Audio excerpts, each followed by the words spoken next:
Assalamualaikum warahmatullahi wabarakatuh. Halo semuanya, kita berjumpa lagi di pertemuan kedua coaching KTI 2021. Oke, pada kesempatan kali ini kita akan membahas tentang KTI dan paper. Pada kesempatan kali ini, KTI dan paper yang akan kita bahas adalah terkait perbedaan dan persamaan KTI dan paper, menentukan judul, dan juga menulis abstrak. Nah, namun ada beberapa hal mungkin kita akan bertemu secara asinkronus seperti dengan YouTube begitu. Nah, di topik kedua ini saya juga akan gabungkan dengan topik ketujuh, pertemuan ketujuh tentang membuat daftar pustaka otomatis, pengaturan halaman, daftar isi gambar dan tabel lampiran otomatis begitu.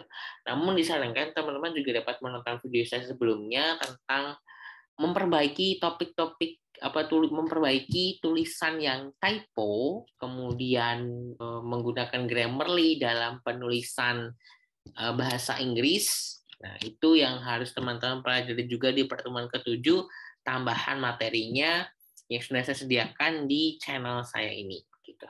Nah, baik, langsung saja di pertemuan 7 ini. Yang pertama adalah karya tulis ilmiah. Nah, atau KTI ini secara umum adalah karya tulis yang menyajikan gagasan, deskripsi. Jadi di sana tuh ada ide-ide kita yang mendeskripsikan suatu masalah dan juga pemecahan masalahnya itu seperti apa secara runtut, logis, sistematis, objektif begitu, jadi tidak berpihak kemanapun, jujur ya, tidak ada modifikasi, tidak ada manipulasi, kemudian menggunakan bahasa yang baku disertai fakta-fakta teori yang mendukung, jadi tidak hanya argumen kita semata. Oke, jenis kata ini ada banyak sekali teman-teman. Yang mungkin sering kita temui adalah makalah, yang biasanya tugas dari sekolah ataupun mahasiswa, skripsi untuk mahasiswa sarjana, tesis, mahasiswa magister, disertasi, calon doktor, resensi, book review, kita mereview sebuah buku, laporan hasil kegiatan, laporan penelitian, laporan pengabdian, masyarakat dan sebagainya, artikel ilmiah.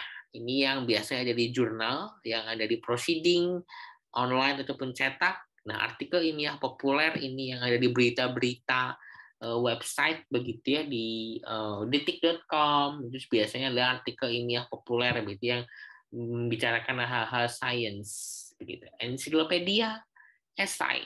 Nah, ini teman-teman bisa pelajari sendiri di berbagai sumber seperti apa detailnya begitu.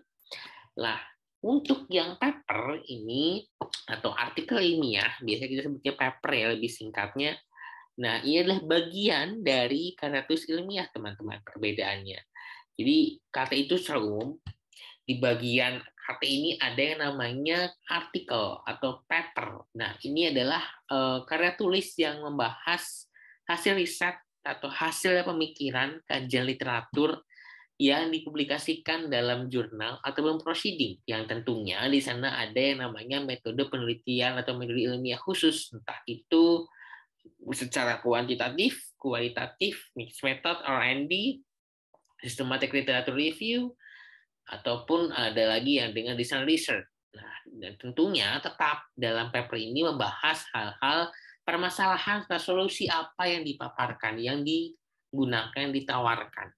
Nah, perbedaan mencolok adalah artikel paper ini lebih singkat, teman-teman. Jadi hanya 6 sampai 30 halaman atau ada yang mungkin lebih dari 30 halaman begitu. Namun biasanya ada sekitar 6 sampai 30, teman-teman.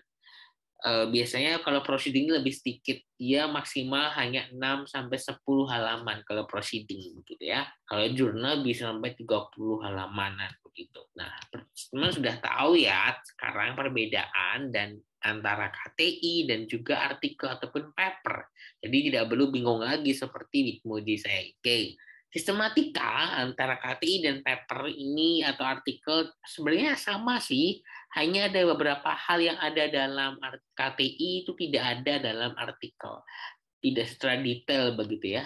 Judul keduanya ada, identitas penulis keduanya ada, abstrak Keduanya ada, kemudian biasanya ada KTI yang tidak membutuhkan abstrak, itu pun ada, teman-teman. Kemudian daftar isi di KTI umumnya ada, di artikel tidak ada, jadi langsung latar belakang. Biasanya di KTI ada daftar isi, tabel, gambar, lampiran, opsional ya. Biasanya ini ada, tapi ada beberapa KTI yang tidak memunculkan. Ada kemudian di bab 1 di KT ini ada bab 1 pendahuluan, ada kajian teori, jadi dipecah-pecah teman-teman, dibuat per bab.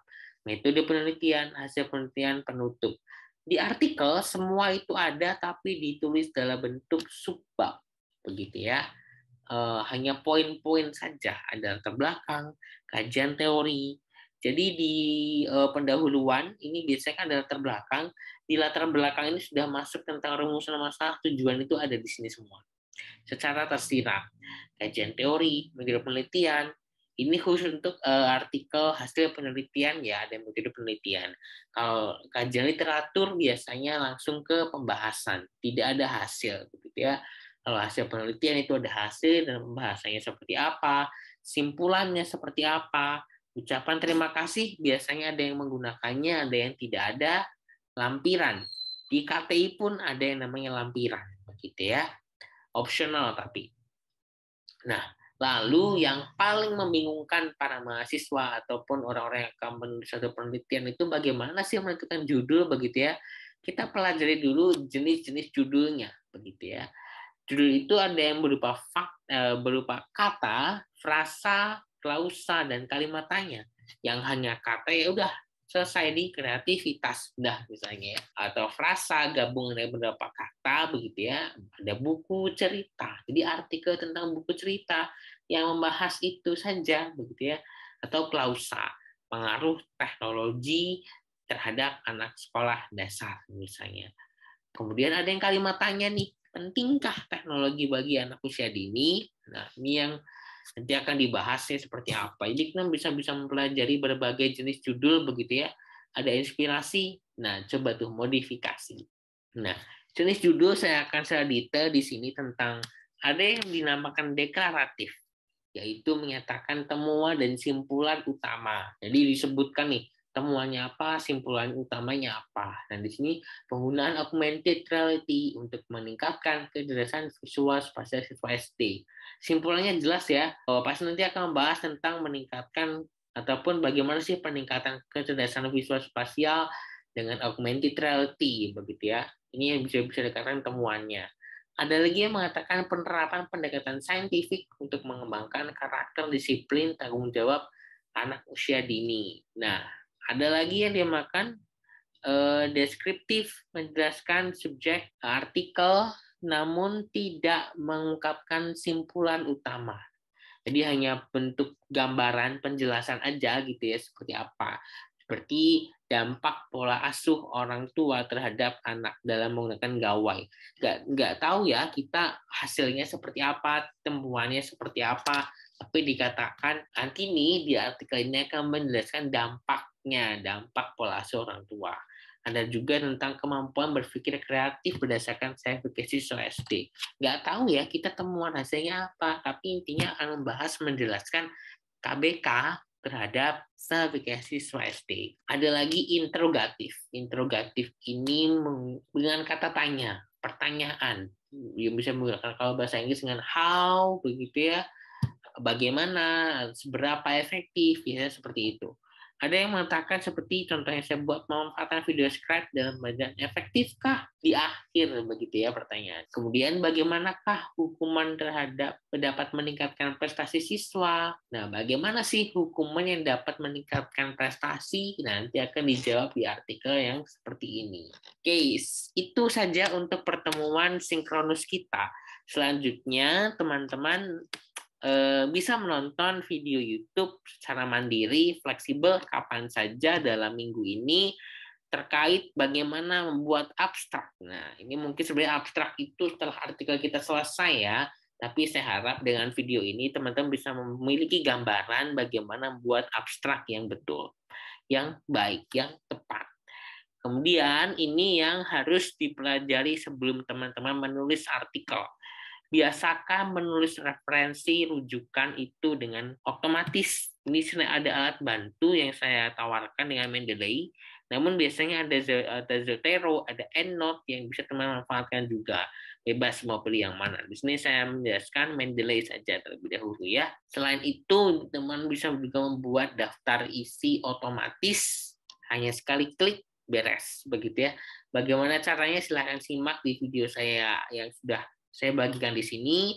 Bisa cari di channel YouTube saya di bagian bawah, di scroll saja begitu. Membuat daftar tabel, daftar gambar yang otomatis juga bisa teman-teman cari di sana. Seperti apa cara membuatnya. Nah, ada penjelasan dari Kang Sadam tentang bagaimana membuat pengaturan halaman yang otomatis. Nanti juga bisa teman simak di sana. Selain itu, silakan juga simak tentang bagaimana memperbaiki kesalahan penulisan typo dan juga pengenalan Grammarly untuk penulisan bahasa Inggris. Silahkan dimaksimalkan, disimak semua dalam video channel YouTube saya begitu. Oke, terima kasih. Sekian untuk pertemuan kali ini. Selamat bereksplorasi untuk teman-teman semua. Mulailah menulis dari sekarang. Terima kasih. Wassalamualaikum warahmatullahi wabarakatuh.